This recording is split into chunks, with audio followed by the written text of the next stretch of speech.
반갑습니다.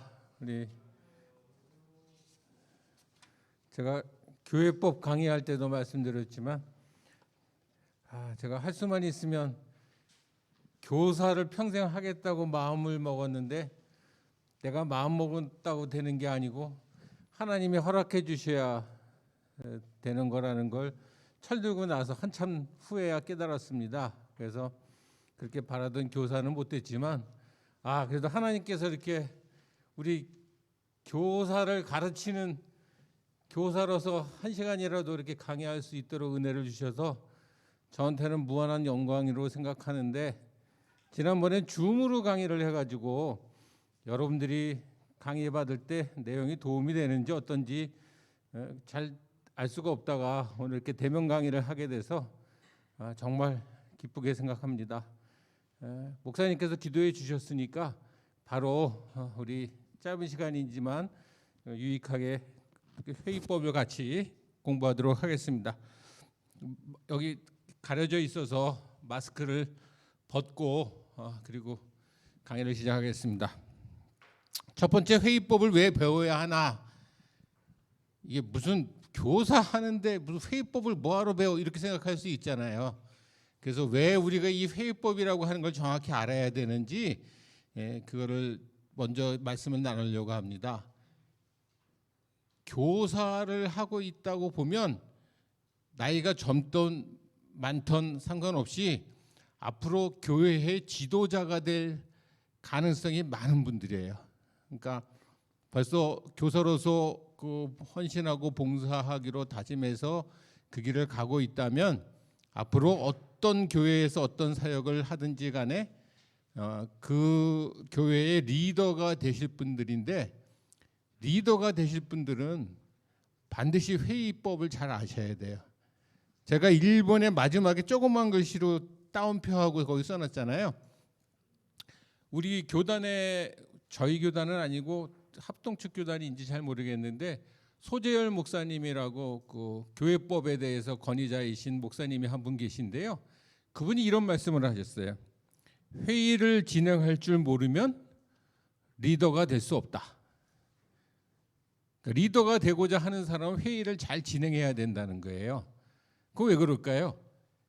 모든 부서, 모든 조직의 의사결정은 다 회의를 통해서 하거든요.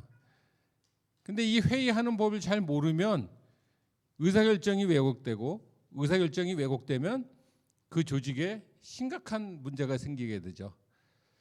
제가 첫 번째 담임 목수님이 해주셨던 말씀 기억하시나요? 라고 제가 적었는데요. 여러분들 이 말씀 다 기억하세요? 잊어버리신 분도 있고 저처럼 아주 평생의 교훈으로 받으신 분도 있고 그럴 것 같은데, 담임 목사님이 이렇게 말씀하셨어요. 하나님 말씀에는 순종하고 목사님 말씀은 잘 분별하고 기타의 사항은 잘 의논해라. 이 말씀 기억하시죠? 작년에 제 후배 중에 한 분이 장로 한수를 받고, 그래도 제가 장로를 오래 했다고 저희 사무실에 한 분이 찾아오셨어요.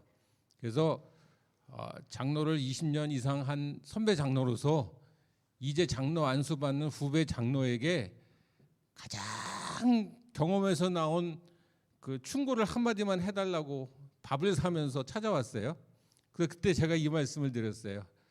내가 할 말은 없고 우리 담임 목사님이 가르쳐준 말씀인데, 하나님 말씀에는 순종하고 목사님 말씀은 잘 분별하고 기타 사항은 잘 의논해서 결정해라. 그게 장로가 해야 할 가장 큰 사명인 것 같다. 제가 그렇게 말씀드렸거든요. 이게 왜 중요하죠? 하나님 말씀에는 순종해야 되는데 순종 안 하고 의논해요. 의논이 불순종이에요. 그때는 기억나시죠? 애굽에서 탈출해서 출애굽한 이스라엘 백성들이 가나안 땅에 들어가기 전에 광야에 있었어요. 근데 하나님께서 가나안 땅으로 가라 말씀하셨는데 이스라엘 백성들은 의논하고 있어요. 우리가 갈까요? 말까요? 심지어는 애굽으로 돌아가자. 여기 우리가 이 광야에서 이게 무슨 생고생이냐. 그런 사람도 있었어요. 의논한 게 자체가 불순종이에요. 목사님 말씀에는 잘 분별하라고 제가 여기다 쓰진 않았는데 그 단서가 뭐냐면 목사님 말씀엔 무조건 순종하지 말고 잘 분별해라예요. 근데 제가 차마 공식적인 서류여서 거기다가 목사님 말씀엔 무조건 순종하지 말고 이 얘기를 제가 못 썼어요. 저는 목사님이 이 말씀하실 때 굉장히 충격받았어요. 왜? 지금까지 저희들은 어떻게 배웠어요? 목사님 말씀엔 무조건 순종해. 그렇게 배웠잖아요. 근데 우리 오덕후 담임 목사님 오셔서 우리들에게 목사 말이라고 무조건 듣지 말고 잘 분별하라고 그러셨어요. 어떻게 분별해요? 하나님 뜻에 하나님 말씀에 맞는 말씀에는 순종하고 하나님 말씀이나 하나님의 뜻과 상관없는 말에는 순종하지 말라는 말씀이에요, 결국은. 근데 한국 교회의 대부분의 사람들은 목사님 말씀에 순종하면 무조건 순종하는 게 그게 믿음이라고 생각하고 교육받아 왔어요. 차마 이 여러분들이 많이 모인 자리에서 입에 담기도 창피한데 지금 사회적으로 지탄받고 있는 모 목사님, 뭐 한기총의 대표도 했고 이름만 대면 여러분 다 아는 그 목사님이 옛날에 뭐라고 그랬는지 알아요? 저 사람이 내 교인인지 아닌지 알 수 있는 방법이 있대요. 내가 빤스 벗어 하는데 벗으면 내 교인이고 안 벗으면 내 교인이 아니라고 해갖고 한국 교회에 엄청난 파장을 일으켰어요. 목사님이 내보고 야 너 빤스 벗어 그런다고 그 말씀 들어야 할까요? 그건 하나님 말씀이 아니에요. 성경 말씀도 아니에요. 못된 말씀이에요. 그러니까 목사님이 하신 말씀이라고 무조건 순종하는 게 아니라 분별할 수 있어야 된다는 거예요. 세 번째는 기타 사항은 잘 의논해라. 우리 목사님이 여러 번 설교하셨어요. 의논이 없으면 경영이 이루어지지 않는다는 말씀까지 하셨어요. 이 교회 안에 대부분의 일들은 잘 의논해야 되는데 의논하지 않고 목사나 어떤 영향력 있는 장로의 의견에 순종해요. 심지어는 어느 부서에서 잘 의논해서 결정했는데 어떤 힘 있는 사람이 와서 그걸 뒤집어요. 그러면 교회 질서가 없어지겠죠.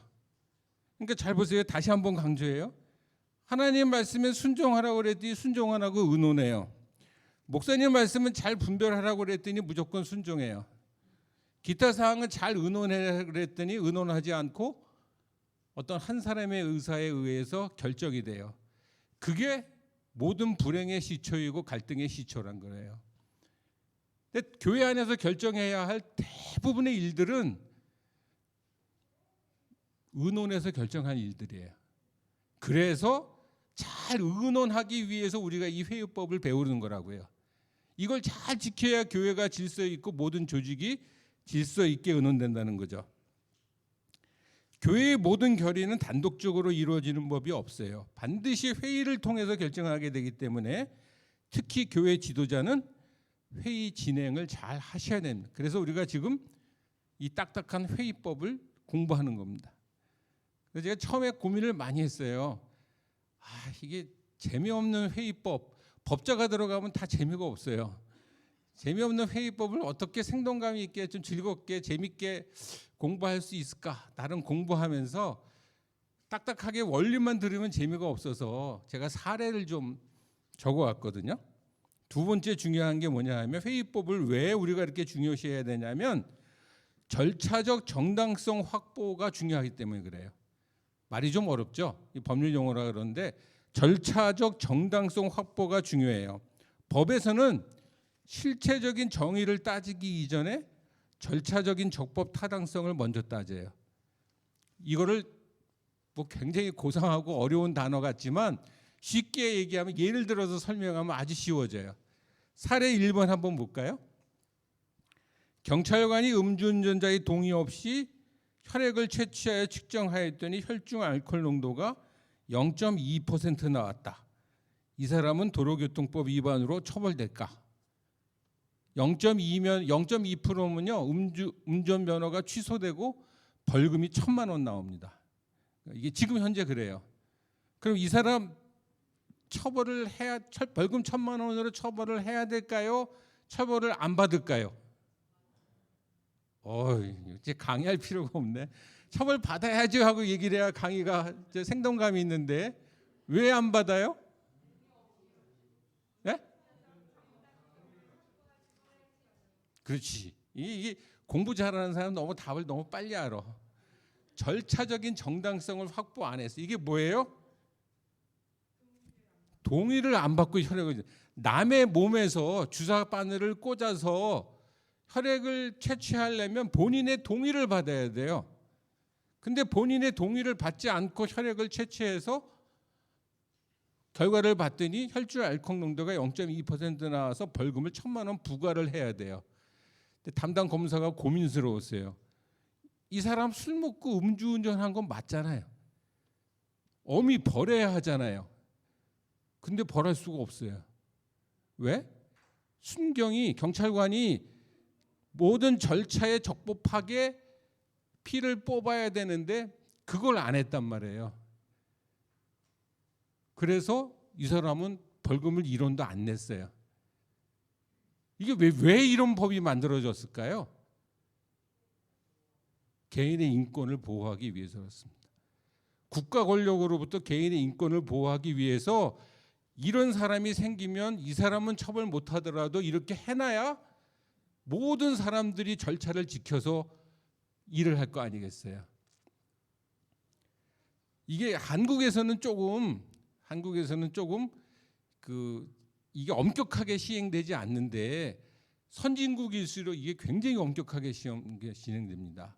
심지어 무슨 영화 같은 거 보면 살인죄를 저 사람이 죽인 게 틀림없는데도 석방돼서 나오는 경우가 있어요. 그래서 법률 용어에 100명의 도둑을 못 잡는 한이 있어라도 한 사람의 인권을 존중하기 위해서 이런 절차적인 정당성을 더 중요시하는 거예요. 교회 안에서 많은 분쟁이 생기면 다 어떤 분쟁인 줄 아세요? 교회 회의에 대한 분쟁이에요. 그럼 그게 재판소에 가서 법원에 가서 재판을 해보면 다 어디서 깨지는 줄 아세요? 내용은 다 두 번째고 절차를 지켰느냐 안 지켰느냐에 따라 달라져요. 벌써 한 10년이 훨씬 넘어서 이제 얘기해도 될 것 같은데 한국교회에서 아주 존경받던 목사님이 심호하던 그 송파에 큰 교회가 있었어요. 이 교회 목사님이 은퇴하시고 새로운 담임 목사님이 오셨는데 은퇴 목사님, 원로 목사님하고 새로운 담임 목사님하고 사이에 큰 분쟁이 생겼어요. 그래갖고 새로 오신 담임 목사님이 이건 안 되겠다. 장로님들하고 전부 협의해서 교단을 탈퇴하고까지 갔어요. 그래서 한국교회에서는 충격이었죠. 저희 교단에 속한 교회였습니다. 그 전 교인의 90%가 우리 이런 총회 이런 노예 못 있겠다. 교단을 탈퇴하자. 그리고 총 교인의 90%가 교단 탈퇴를 결정했어요. 근데 법원에 가서 교단 탈퇴를 결정한 공동의회가 적법하냐 아니냐 이게 재판에 회부됐거든요. 근데 졌어요. 왜 졌을까요? 왜 졌을까요? 절차적인 정당성을 구비 못했기 때문에 졌어요. 그러니까 교인의 90%가 다 찬성을 했는데 그 절차를 준수하지 뭘 준수 못해? 교인이 막 몇천 명 되는 교회니까 교인 명부 작성을 안 했어요. 참석한 사람이 누가 참석해 있는지를 세질 못했어요. 그래갖고 그냥 전체에 찬성한 사람 몇 명, 반대한 사람 몇 명 그것만 따져서 90%가 찬성을 했는데 법원에서는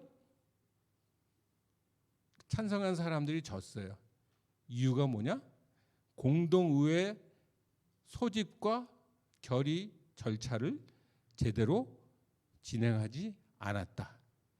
제가 이렇게 강조하는 이유는 뭐냐면 실체적인 진실이 중요하지만 법에서는 그거 따지기 이전에 절차부터 잘 지켰느냐부터 따져가지고 그걸 잘 지켜야 그 다음에 진실이냐 아니냐를 따지지 절차를 안 지키면 그 어렵게 결의한 모든 내용이 무효가 된다는 거예요.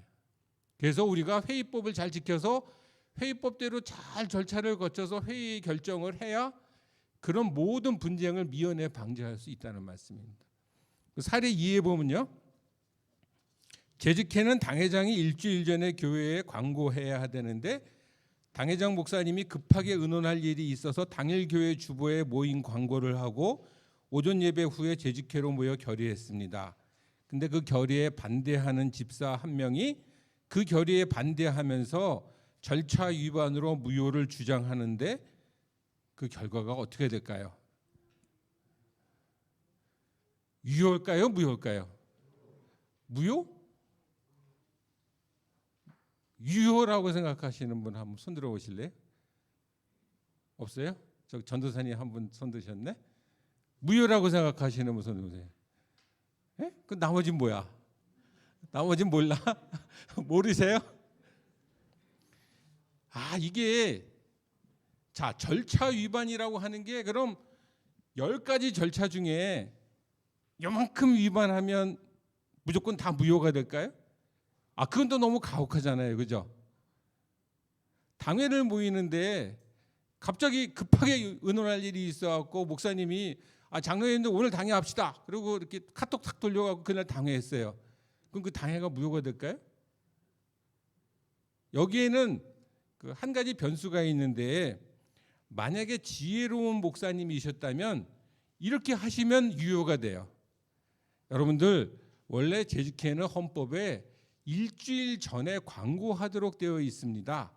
근데 급하게 일이 생겨서 미처 광고를 못했습니다. 그리고 오늘 주보에 광고를 내고 재직회로 모였는데 오늘 재직회를 해도 될까요? 라고 물어봐서 여기 있는 분들이 한 사람도 보통 이 일을 안 할 거 아니에요. 그래서 다 좋습니다 하고 동의를 하면 한 사람도 반대가 없었으면 재직회가 유효해요. 근데 만약에 그 중에 어느 한 사람이라도 목사님 재직회는 법에 일주일 전에 광고하도록 되어 있는데 광고를 안 하지 않았습니까? 그러니까 오늘 재직회하면 안 됩니다. 다음 주에 해야 됩니다. 라고 만약에 한 사람이도 이 일을 제기했다면 무효예요. 이해가 되세요? 그러니까 절차적 정당성의 확보라고 하는 게 조그만 절차에 위배가 있다고 다 무효가 되는 건 아니고 그것도 정도의 차이가 있다는 거는 또 우리가 알 필요가 있다는 거죠. 세 번째 사례 또 볼까요? 공동의회에서 안수집사와 권사투표를 무기명 비밀투표로 하지 않고 당회에서 추천한 인물에 대하여 찬반 거수투표를 결의했는데 안수집사가 안 된 재직 중 일부가 헌법에 위반된 재직회라고 무효라고 주장하면 어떻게 될까요? 유효일까요? 무효일까요? 어려우세요? 네? 무효. 예, 이건 무효예요. 왜? 법에 인선에 관한 거는 다 무기명 투표하도록 법에 정해져 있어요. 근데 사실 이런 교회 제가 많이 봤어요. 특히 이제 교회가 좀 크면 누가 누군지 모르니까 당회에서 이렇게 인원을 추천을 해가지고 목사님이 져서 다 찬성하시면 손을 들어주세요. 그러면 대부분 다 손 들잖아요. 뭐 그렇게 하는 교회를 제가 봤어요. 근데 다행히 그 교회는 문제 삼는 사람이 없어서 그냥 넘어갔는데 여기 있는 것처럼 왜 나는 안수집사를 당회에서 왜 안 뽑아? 이거 말이 안 되잖아. 이 투표권 비밀 투표권을 침해하는 결정이잖아 하고 이 일을 제기하면 무효가 될 가능성이 높습니다. 제가 여기에 사례는 좀 쓰지는 않았는데요.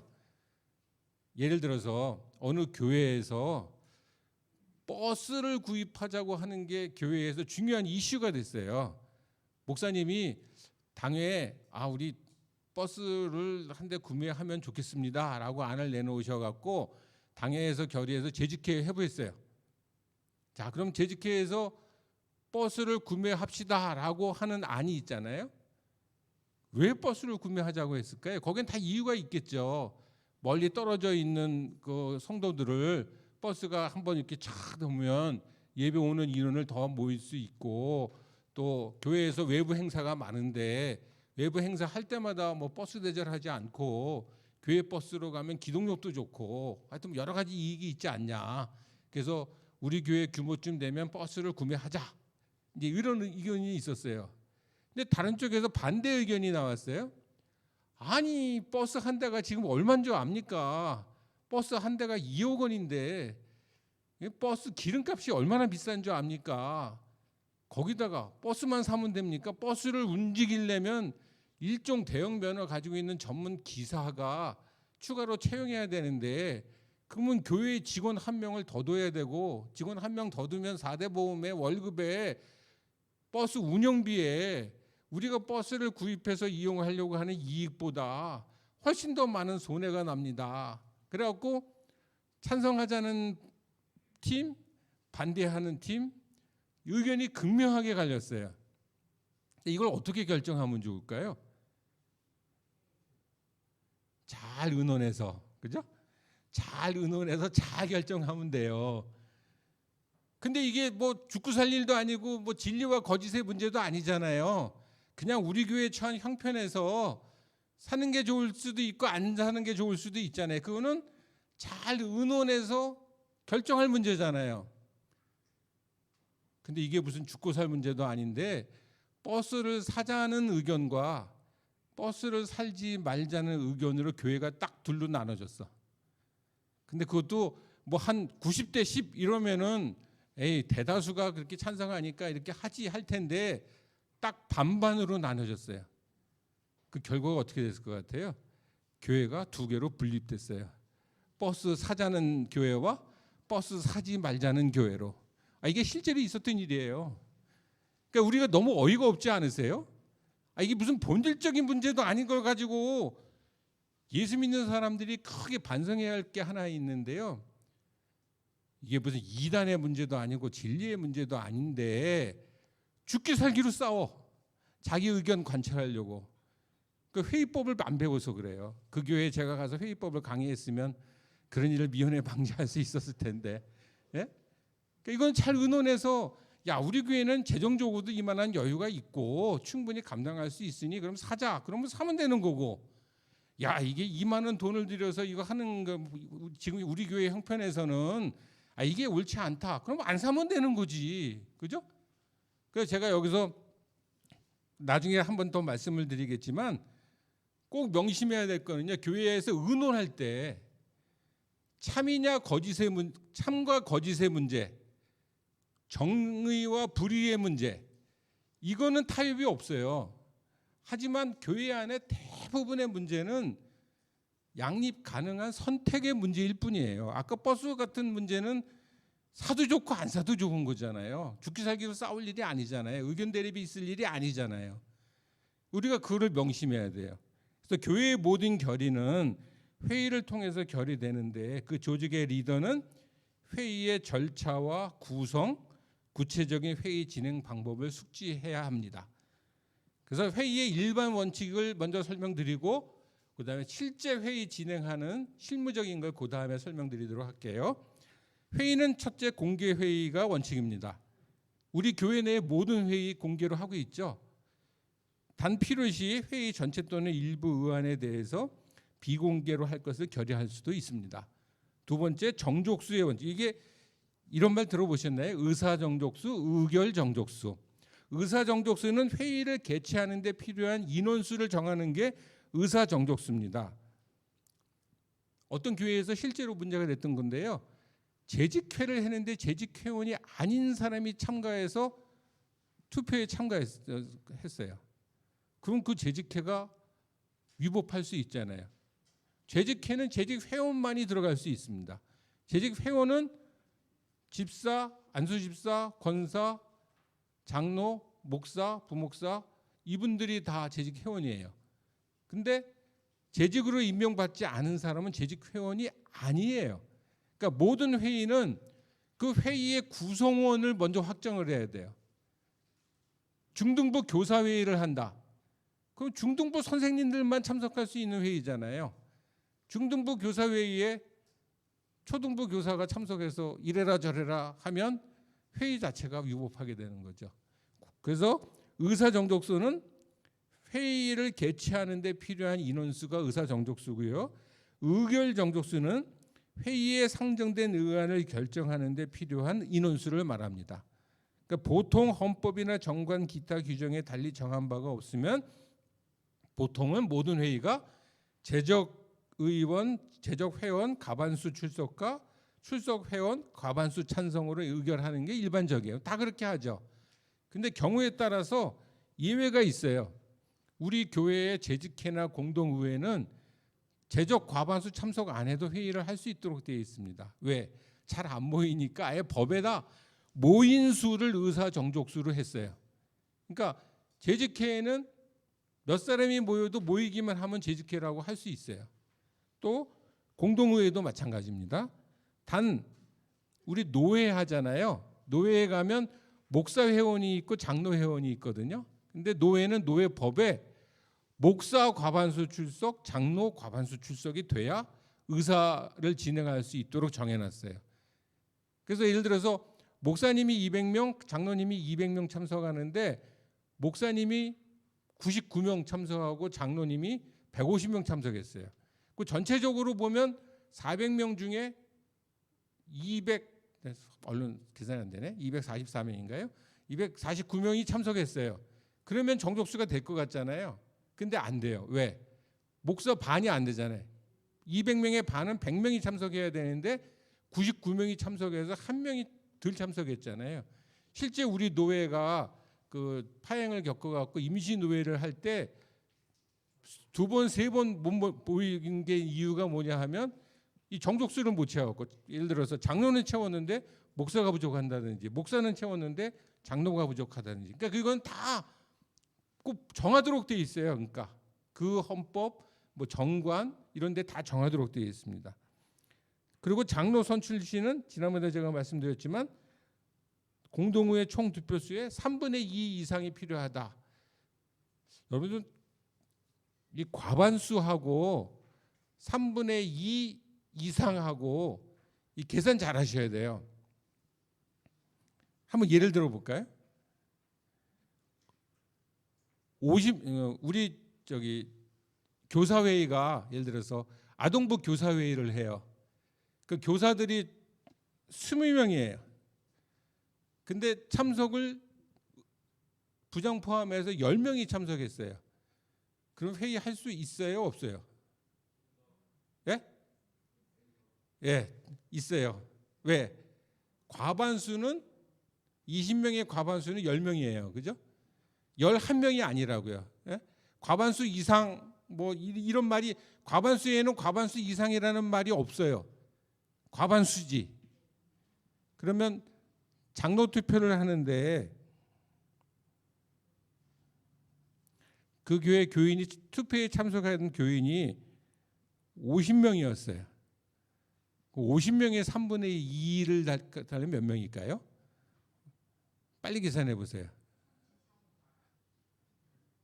50명의 3분의 2는 33.3333 이렇게 나가잖아요. 그러면 어떤 사람이 33표를 얻었어요.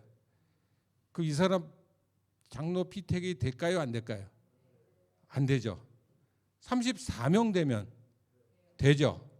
이렇게 당연한데 33표를 얻은 분을 장로로 그냥 취임시켰어요. 그러니까 교인 중에 아니 3분의 2가 되면 34명이 돼야지 33표밖에 못 받았는데 왜 장로를 취임시켰냐 소송을 걸었어요. 그럼 어떻게 될까요? 장로 안 되는 거지. 아까 제가 그랬죠? 리더는 회의를 잘 진행해야 돼요. 목사님이 그 장로님을 긍휼히 여기고 꼭 장로시키고 싶은 마음에 33.3명인데 사람을 어떻게 0.3명으로 나눌 수가 있냐. 33명이면 된 거다. 그렇게 해석하고 장로로 취임시켰어요. 근데 법에 갔더니 안 돼요. 왜? 3분의 2 이상이니까 34명이 돼야 되는 거죠. 이해하셨죠? 그러니까 이 좀 유식한 척 하려면 의사 정족수, 의결 정족수 정도의 용어는 우리가 알면 좋을 것 같아요. 그다음에 세 번째, 다수결의 원칙. 이게 참 뭐 제가 뒤에다가 단소수 의견이라고 무시하면 안 된다, 존중돼야 한다, 다수 의견으로 결의된 사항은 순응해야 한다 이렇게 돼 있는데요. 아까 제가 말씀드렸죠. 민주주의는 다수결의 원칙이에요. 그죠? 모든 민주주의는 다수결의 원칙이에요. 근데 교회는 민주주의예요? 아니잖아요.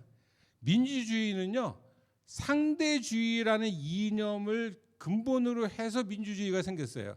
상대주의라는 건 뭐냐 하면 누구도 절대적인 게 없다. 다 모른다. 다 어리석다. 다 상대적이다. 그러니까 그 가운데에서 가장 합리적인 방안을 찾아낸 것이 그래도 여러 사람들의 의견을 따르는 것이 가장 그래도 뭐 최고의 경우라고 할 수는 없지만 차선은 될 수 있다. 이게 민주주의의 기본 개념이거든요. 근데 교회는 상대주의예요? 아니잖아요. 우리는 절대주의잖아요. 그래서 제가 아까 분별을 잘 하자고 말씀드렸던 게 참과 거짓의 문제에는 다수결의 원리가 적용될 여지가 없어요. 정의와 불의의 문제에는 다수결의 원리가 개입될 여지가 없어요. 가나안에 정탐 갔다 온 12명의 정탐꾼들이 10명은 못 들어간다고 그러고 여호수아 갈렙 2명은 가자고 했어요. 그러면 다수결의 원칙에 따르면 안 들어가는 게 맞잖아요. 근데 이스라엘 백성이 거기 안 들어감으로 인해서 40년 동안 광야에서 그 고생하고 훈련받고 결국은 다 죽었잖아요. 그러니까 우리가 잘 구별해야 되는 거는, 제가 오늘 강의를 마치면서 한 가지만은 꼭 기억해 달라고 부탁하고 싶은 거는, 교회의 모든 의논에서 이게 참과 거짓의 문제냐 선택의 문제냐 이거를 잘 구별해서 의논하면 돼요.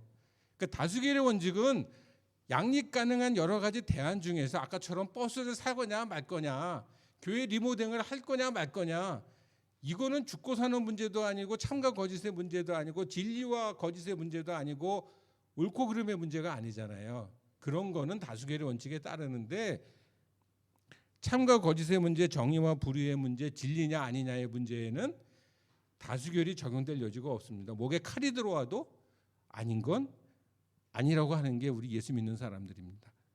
하지만 교회에 그럴 일은 거의 없어요. 어느 교회에 이단 신천지가 들어와 갖고 중고등부를 아주 쑥밭으로 만들어 놨어요. 근데 그게 왜 그렇게 됐냐면, 중고등부 교사 부장 선생님이 제일 먼저 신천지에 갔다가 뿅 갔어. 야, 이게 진짜야. 우리가 지금까지 헛고생했어. 하고 교사들 한 사람 한 사람을 다 신천지 선교 공부에 보냈어.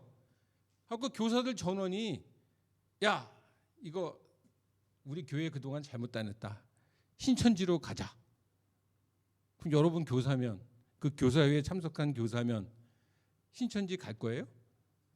그건 갈 수가 없잖아요. 그거는 진리냐 아니냐 참과 거짓의 문제니까 99명이 찬성을 해도, 나는 너 안 가면 죽여 해도 그거는 찬성할 수 없는 거잖아요.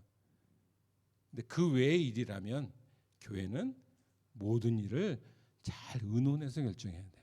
저는 우리 담임 목사님한테 크게 배운 것 중에 하나가, 이런 거는 그냥 목사님 혼자, 지금까지도 목사님이 다 알아서 해오셨는데 목사님이 그냥 하셔도 될 것 같은데, 꼭 장로님들한테 장로님 이거 이렇게 할까요? 꼭 의견을 물으세요. 꼭 결의를 요하세요. 그래서 교회 안에 뭐 꼭 목사님이 아니더라도 교사라도 한 부서를 책임지고 있는 부장이라도 이거 참과 거짓의 문제냐 선택의 문제냐를 잘 분별해서 회의를 하기를 간절히 원합니다. 네 번째는요, 일사부재의 원칙입니다. 부결된 안건을 같은 회의 중에 다시 상정할 수 없습니다. 왜? 이걸 안 해놓으면 계속 그 안건 내놓을 거 아니에요. 그 회의가 안 끝나요. 영원 무궁토록. 그러니까 한 회의에서 부결된 사안은 그 회기 내에는 다시 상정할 수 없는 원칙이 있습니다. 발언 자유의 원칙, 단 회장의 허락하에 질서 있게 발언해야 되고, 평등의 원칙, 장로의 의견이라고 집사의 의견보다 절대 존중될 수가 없습니다. 재직회 하는데 모든 재직회에 참석한 사람들이 동일한 권한과 의무를 가지고 발언하지, 거기 누가 힘 있는 사람이 앉아 있다고 그 사람의 영향력이 커서는 안 되는 거죠. 당연한 얘기죠. 마지막에 회의 참여자 전원이 지켜야 할 기본 원칙. 여기 만국공통회의법 그랬죠. 이게 그 장로교회에 통용되는 만국공통회의법이 있습니다. 이게 로버트라는, 제가 문헌을 찾아보니까 로버트라는 사람이 1876년인가 언제 제정한 회의법인데 이게 그대로 지금까지 그 전통을 그대로 유지하고 있습니다. 그거는 읽어보면 다 알 내용인데 제가 한번 읽어볼게요. 회의 전체의 품위를 존중한다. 회의의 룰을 준수한다. 특히 회장의 통제에 절대 복종해야 한다. 상호 인격을 존중한다. 욕설, 비방, 비속어 금지. 함부로 자리를 뜨지 않는다. 발언은 반드시 회장의 허가를 얻어서 한다. 저희 노예 같은 경우에는 동일 안건에 대해서는 한 사람이 2번 이상 발언하지 못하도록 시행세칙에 정해놓고 있습니다. 왜냐하면 이제 인원이 많은 데서는 서로 한 사람이 발언을 독점하면 안 되니까.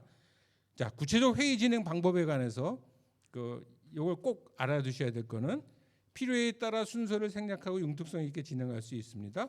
먼저 개회를 해야 되죠. 회의를 하려면 개회에서 제일 중요한 거는 의사 정족수를 확인하는 거예요. 왜? 그 회의가 유효하게 성립한 회의가 되려면 참석 인원이 정해져 있잖아요. 의사 정족수가. 그러니까 그걸 확인하고 오늘 몇 명이 참석했습니다. 그리고 의장이 회의를 개회를 공표해야 되겠죠. 두 번째 회순채택. 이거는 뭐 복잡한 회의에서는 회수를 먼저 정해놓고 회의를 하도록 되어 있는데 교회 내 대부분의 회의에서는 그렇게까지 할 필요는 없는 것 같습니다. 세 번째 전회의록 낭독. 이게 지금 다 교사들이시니까 교사회의 하는 거 하면서 교사는 가장 소규모의 그 회의지만 보통 우리 교사회의록 근데 잘 안 작성하죠. 그러니까 하시는 게 좋습니다. 그러니까 당회를 하면 모든 당회 기록을 당회록에 다 기재해 놓고 그게 모든 역사가 되고 기록의 근거가 되고 의사결정의 근거가 되거든요. 그러니까 교사회의도 교사회의록을 하실 때마다 작성하시는 게 좋습니다. 그리고 각 부서 보고를 하고 이제 안건 토의가 제일 중요하겠죠. 안건을 토의할 때 이 용어를 아셔야 돼요. 동의, 제청, 개의, 수정 동의. 그러니까 동의는 동의라는 말이 그 회의에서 혼동되면 안 되는 게 나 그거에 동의한다. 어그리가 아니야. 어그리가 아니고 의안을 움직일 동. 그러니까 이걸 한자로 뭐라 그러죠? 이게 동의한다. 그러니까 내가 찬성한다의 동의가 아니고 의안을 발동한다라는 동의입니다. 그래서 어떤 의견을 일정한 형식을 갖춰 제안하는 것으로 반드시 무엇을 어떻게 하자는 식으로 구체적인 내용이 적시돼야 하고요.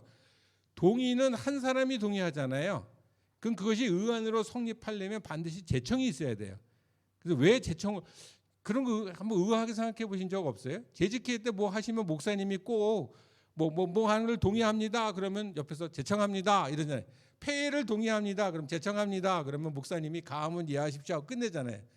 왜 제청이 꼭 필요하냐면 그게 의안으로서 성립을 하려면 한 사람 이상의 제청이 들어와야 그것이 의안으로 형성이 되는 거예요. 그래서 동의 제청이 있어야 되고 제청이 없으면 어떻게 될까요? 의안 자체가 채택이 안 돼요. 세 번째, 개의는 뭐냐면 원동의와 다른 의견을 제기하는 거. 아까 버스를 사자 말자 이런 의견이 있을 때 버스를 사자고 동의를 하면 찬성하는 사람이 제청했죠. 근데 버스를 사는 걸 반대하는 안도 있을 거 아니에요. 그 반대하는 안이 개의예요. 버스를 사지 맙시다. 또 수정동의는 원동의를 살리면서 내용을 부분적으로 수정하는 것을 수정동의라고 그래요. 아까 그 교회에서 버스를 삽시다 사지 맙시다 이렇게 의견이 있었는데 그걸 안타깝게 보시던 그 교회의 그 집사님 한 분이 어느 기업의 회장이신 분이 있었어. 그래서 그럼 제가 그 2억을 내서 버스를 살 테니까 교회에서는 그냥 기사만 채용하고 그 운영비만 책임지시면 어떻겠습니까? 라고 했어요. 근데 모든 교인들이 감사합니다. 좋습니다. 하고 의결을 했어요. 그럼 그거 바람직하죠. 그래서 원동의의 취지를 버스를 사자는 동의를 살리면서 내용을 부분적으로 버스를 살려면 교회 재정이 2억이 들어가는데 그건 내가 헌금할 테니까 교회 재정 없이 그냥 합시다. 이거 수정 동의가 되는 거죠. 그러면 이제 서로 의견이 나오면 찬성 의견, 반대 의견을 토론해야 되잖아요. 왜 버스를 사는 게 좋은지, 왜 버스를 사면 안 되는지 우리 교회 형편에 서로 의견이 다른 것은 당연함을 인정하라. 토론하되 논쟁은 피하라. 근데 예수 믿는 사람들이 토론을 잘 몰라서 그런지 토론을 안 하고 논쟁해. 예? 이런 거 되게 많아요. 심한 경우에는 욕설 비방도 나와요. 폭행 사건도 일어나요. 예? 그러면 안 돼요. 조화를 꾀야 돼. 타협은 하지 마라. 다수결이 원칙이지만 소수의 의견도 존중돼야 한다. 뭐 다 아는 거죠. 마지막에 표결을 할 때 다툼이 없는 사안은 이의 유무를 확인하고 가결할 수 있습니다. 우리 교회에서 제일 많이 듣는 말이죠. 가하시면 예하시고 아니면 아니라고 하시오. 만약에 아니요라는 말이 있으면 어떡할까요? 그럼 다시 표결을 해야 돼요. 네? 그리고 회의할 때 회의를 진행하는 사람이 의도를 가지고 엉뚱하게 일방적으로 막 회의를 진행해요. 그럴 때 제지할 수 있는 말이 딱 한마디 있어요. 법이요! 하고 누가 부르짖으면 그 모든 것은 법에 맞춰서 해야 돼요. 회의법에 맞춰서. 그래서 진행하는 게 마음에 안 들면 법을 가지고 이의를 제기하면 꼼짝 못합니다. 아까 예를 들어서 재직회를 했는데 일주일 전에 광고를 안 하고 그냥 당일날 광고하고 당일날 모였어요. 근데 다 은혜롭게 다 교회 급한 일이니까 하고 이해하고서 그날 다 찬성하고 의결을 하면 돼요. 근데 한 사람이라도 법이요 하고 이의를 제기하면 회의를 못합니다. 왜? 일주일 전에 공고하라는 법에 어긋나니까. 그리고 의결 방법은 거수, 기립, 투표 뭐 다 여러 가지 방법이 있습니다. 인선은 반드시 무기명 비밀 투표를 해야 됩니다. 단 회원 전원이 동의하면 다른 방법으로 할 수도 있습니다. 자, 마지막으로 한 가지 예만 들을게요. 어느 교회 중고등 아동부에서 여름 수련회를 바깥으로 나가기로 했어요. 그러면 버스를 대절하자는 의견이 있었고, 무슨 버스를 대절하냐, 가까운 곳이니까 교회 봉고차에 모자라는 거는 개인 뭐 교사나 뭐 교인들 승용차를 이용해서 가자, 이런 의견이 대립됐어요. 자, 그러면 우리가 지금 배운 순서대로 한번 회의를 해볼게요. 교사 회의를. 그 의장이 요번 여름 수련회에 버스를 대절해서 가자고 하는 동의가 있습니다. 그러면 찬성합니다. 그럼 제청하죠. 그럼 그게 안건으로 상정이 됐어요. 근데 다른 사람이 아니 이 시국에 버스 한 대 대절하는데 돈이 얼만데 버스를 대절합니까? 거리도 가까우니까 교회 그냥 봉고차에 모자라는 거는 개인 승용차를 이용을 해서 갑시다. 버스 대절하지 맙시다. 다른 의견이 나왔죠. 그러면 여러분들이 다 부장님이셨어요. 그럼 어떻게 하면 좋을까요? 버스를 대절할 때 이점은 뭔지, 단점은 뭔지, 그럼 버스를 대절하지 않을 때의 이점은 뭔지, 단점은 뭔지 서로 의견을 말하고 토론하고 교환을 하다가 마지막에 잘 합의가 되는 게 제일 최선의 방법이고, 합의가 아무리 해도 안 돼. 그럼 어쩔 수 없잖아요. 표결해야 되잖아요. 그래서 표결해서 사든지 대절을 하든지 말든지 의사결정을 하면 되잖아요.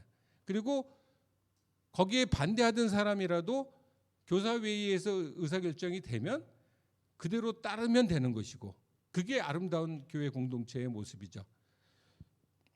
그다음에 폐해가 제일 중요해요. 그래서 저는 교회에서 무슨 회의할 때 폐해를 동의합니다 이 말이 제일 반갑더라고요. 빨리 끝나니까. 그리고 회의록은 기록하고, 회의록은 서기가 회의의 경과와 내용을 상세히 기록하고, 확정된 회의록에는 서기와 의장이 서명 날인하고, 그래서 항상 회의록에는 아까 말한 대로 동의, 제청, 표결 결과를 정확히 기록해야 됩니다. 기억은 일시적이고 주관적이며 사람마다 다르지만 기록은 영구적이고 객관적이고 일률적입니다. 그래서 교회에서 무슨 문제가 났을 때 제가 자주 하는 게 옛날 당회록을 잘 찾아봐요. 사람들 기억은 다 희미해져요. 그때 우리 그렇게 결의했는데, 근데 가서 보면 아니야. 다르게 돼 있어. 그러면 내 기억이 맞아요? 회의록이 맞아요? 회의록이 맞거든요. 그러니까 여러분들 다 여기 교사 선생님들이시니까 할 수만 있으면 교사 회의록도 번거롭더라도 좀 회의록을 작성하시기를 권면드립니다. 자, 제가 맡은 강의에 이제 3분 남았는데 이거는 내가 꼭 질문하고 넘어가야 되겠다. 질문하실 거 있으세요? 없으세요? 예. 강의가 너무 훌륭해서 질문할 게 없으세요? 그건 아니시죠? 예. 다시 한번 부족한 강의지만 이렇게 모습을 보니까 되게 경청해 주셨어요. 그래서 저한테 큰 기쁨이 됩니다. 경청해 주셔서 감사하고 제가 잠깐 기도하고 마치겠습니다. 사랑의 하나님, 은혜를 감사합니다. 우리가 교회 안에서 수없이 많은 회의를 하지만 우리가 회의의 원칙과 방법과 내용을 잘 몰라서 갈등이 생기기도 하고 마음이 생기기, 상처가 생기는 일도 많습니다. 하나님, 우리들이 회의할 줄 모르면 리더가 될 수 없다고 했는데 오늘 이 자리에 참석한 모든 선생님들, 재직들이 회의법을 잘 알고 진행해서 교회 안에서도 항상 분쟁 없이 아름답게 의사결정할 수 있도록 도와주시고 하나님의 주시는 지혜와 믿음 가지고 교회를 충성되이 섬길 수 있도록 은혜를 더하여 주시옵소서. 모든 말씀 감사드리며 예수님 이름으로 기도합니다. 아멘. 감사합니다.